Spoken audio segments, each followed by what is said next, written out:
जय जय श्री राधे। निकुंज धाम चरणपीठ से अक्षय तृतीया की अनंत शुभकामनाएं। आज अक्षय तृतीया है 30 अप्रैल बुधवार 2025 और आज दिन में आप सभी ने अक्षय तृतीया के अवसर पर चंदन यात्रा और हमारे ठाकुर जी के दिव्य चरण का यहाँ पंचामृत अभिषेक का दर्शन किया होगा। साथ ही आज हमारे जुगल विग्रह भी यहाँ स्थापित हुए हैं, आपने उसका भी दर्शन किया होगा।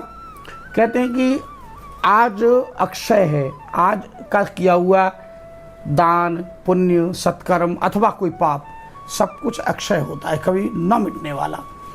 तो कई भक्तों का आग्रह था कि महाराज श्री आप जो नाम उपचार का वर्णन करते हैं अपनी कथाओं के माध्यम से, उस नाम उपचार को क्यों ना एक बार संक्षेप में पूरा का पूरा एक साथ अलग अलग वीडियो में ना बता के आप संक्षेप में बता दीजिए नाम उपचार है क्या।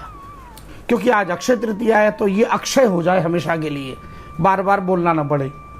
तो उनकी उस आग्रह को मानते हुए देखिए, सबसे सीधा सरल नाम के द्वारा उपचार, इसी को नाम उपचार, भगवान नाम के द्वारा उपचार।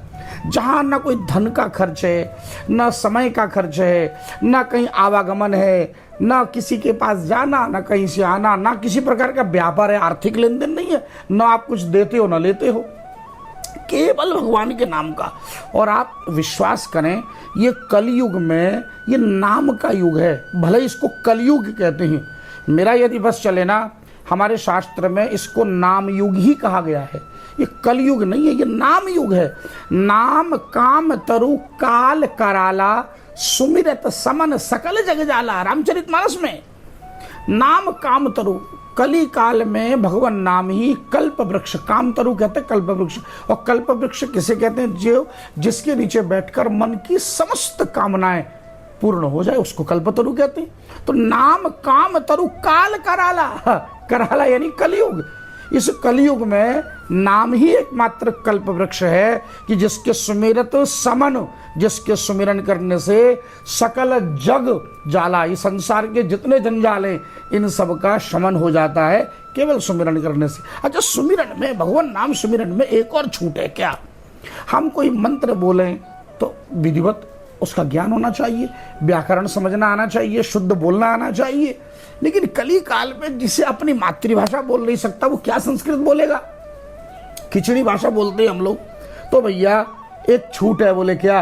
बोले भगवान नाम में यदि कदाचित नाम बोलते हुए एक आध मात्रा खिसक जाए, छूट जाए, है, एक श्लोक उदाहरण के रूप में कहते हैं कि मूर्खो वदति विष्णाय, मूर्ख लोग विष्णाय बोलते हैं, और धीरो वदति विष्णवे, और जो पढ़े लिखे होते हैं धीर वीर होते हैं वो विष्णवे कहते हैं। बोलना भी चाहिए विष्णवे नमो।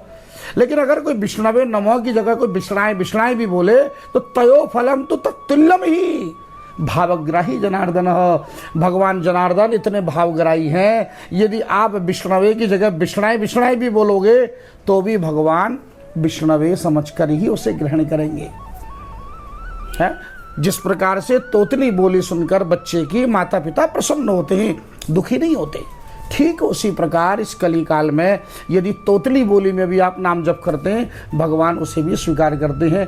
और एक तीसरी बड़ी विशेषता नाम की क्या, कि नाम के अतिरिक्त ऐसा कोई साधन नहीं है जिसमें भगवान के चतुर्व्यूह शक्ति यानी शंख चक्र गदा पद्म चारों शक्तियां एक में हो, ऐसी कोई और विधि नहीं है। केवल ये है, महाप्रभु श्री चैतन्य महाप्रभु जी ने शिक्षाष्टक में कहा, नाम नामकारी बहुधा निज सर्व शक्ति है। चैतन्य महाप्रभु हम सब जानते हैं राधा कृष्ण मिलित तनु, यानी वो किशोरी जी भी हैं और भगवान श्री कृष्ण भी हैं।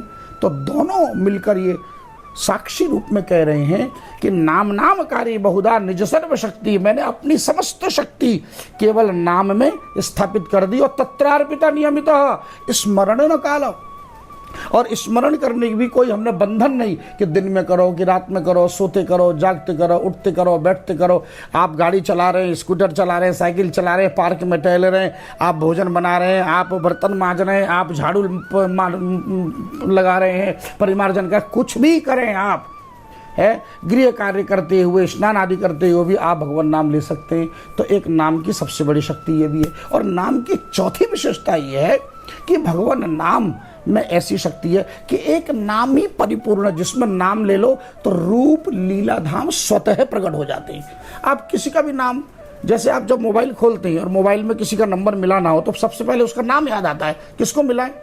कोई माँ अपने बेटे से बोले बेटा जरा मौसी को मिलाओ, तो बच्चा पूछता है कौन सी मौसी? अरे बेटा वो दिल्ली वाली। अच्छा दिल्ली वाली, वो मोटी वाली मौसी, वो काली वाली मौसी, वो गोरी वाली मौसी। इन्हें बच्चे को भी पता है वो मौसी कौन सी वाली है। इन्हें नाम लेने मात्र से मौसी का रूप, मौसी की लीला, मौसी का धाम, मौसी कहाँ रहती है, कैसी रहती है, सब स्मरण। तो नाम में रूप भी है, लीला भी है, धाम भी है, इसलिए नाम परिपूर्ण है। अब प्रश्न उठता है कि विधि, तो मैं बिल्कुल संक्षेप में देखिए, विधि पंचरति भाव मैंने इसका नाम दिया। सबसे पहले आप इन दोनों उंगलियों को छोड़ दिए, 3 विधि है। सबसे पहले गुरु भाव, इष्ट भाव, आर्त भाव, इसका नाम है विधि, इसको कहते हैं निषेध। विधि माने कैसे जपें, तो अभी अभी हमने कहा इसका कोई नियम नहीं। महाप्रभु कहते हैं चलते फिरते, उठते बैठते, सोते जगते, जब 10 बार में आप जपो। वो बहुत से लोग कहते हैं महाराज 3 घंटा 35 मिनट में एक सेटिंग में तो नहीं जप सकते। तो आपसे किसी ने कहा कि एक सीटिंग में आप 3 घंटा 35 मिनट जपें? अरे आप चलते फिरते तब 20 सीटिंग में जपो ना, 10 मिनट, 15 मिनट, आधा घंटा, 1 घंटा, जब आपका मन करे जपो, बस जोड़ते रहो। 24 घंटे में 3 घंटा 35 मिनट कम से कम हो, अधिकतम तो कोई सीमा नहीं। चाहे 20 घंटा जपो। रघुनाथ दास जी 22.5 घंटा नाम जपते थे, तो अधिकतम की कोई सीमा नहीं, पर कम से कम 3 घंटा 35 मिनट ये तब है। और ये कलयुग में 3 घंटा 35 मिनट का सौदा सस्ता है, बुरा नहीं है। जब आप अस्पताल में जाते हो ना अल्ट्रासाउंड कराने और EMI कराने, MRI कराने, CT स्कैन कराने, तो वहाँ 6-6 घंटे लगते हैं। उसकी अपेक्षा ये सौदा अपने गोविंद के चरणों में बैठ के हम 3.5 घंटा नाम जपें और समस्त रोग शोक भय से मुक्त रहें, अपनी समस्त मनोकामना सिद्ध करें, तो ये सौदा बुरा नहीं है, बहुत सस्ता सौदा है, विचार करके देखिएगा। और दूसरा भाव निषेध। निषेध माने कली के 4 अवगुण है, द्वितम पानम स्त्रिय सुना, भाई जुआ, शराब, व्यभिचार और हिंसा वृत्ति, ये 4 चीजें त्याग दीजिए। तो भाव केवल 3 है, गुरु भाव, इष्ट भाव, आर्त भाव। गुरु भाव से क्या तात्पर्य है? जब आप नाम जपेंगे तो मुझे रामचरितमानस में जो गुरु की महिमा में एक सोरठा जो कहा, बंदौ गुरुपद कंज कृपा सिंधु नर रूप हरि महामोह तम पुंज जासु बचन रवि कर निकर। बस ये इसका अर्थ देख लीजिए, बंदाऊं गुरुपद कंज, हे गुरु के चरण कमलों की मैं वंदना करता हूं जो कृपा का महासमुद्र है। और नर रूप हरि, नर रूप में साक्षात भगवान विष्णु है, साक्षात नारायणी गुरु रूप में है। महामोह तम पुंज, मेरे अनंत अज्ञान का जो भंडार है उस अज्ञान को मिटाने के लिए जासु बचन रवि कर निकर, जिनका वचन ही मान लीजिए करोड़ों सूर्य के बराबर है। जिस प्रकार सूर्य की किरणें प्रवेश करते अंधकार नष्ट हो जाता है, उसी प्रकार गुरुदेव को मनी मन प्रणाम करें, शुरू हो जाए। यही गुरु भाव है।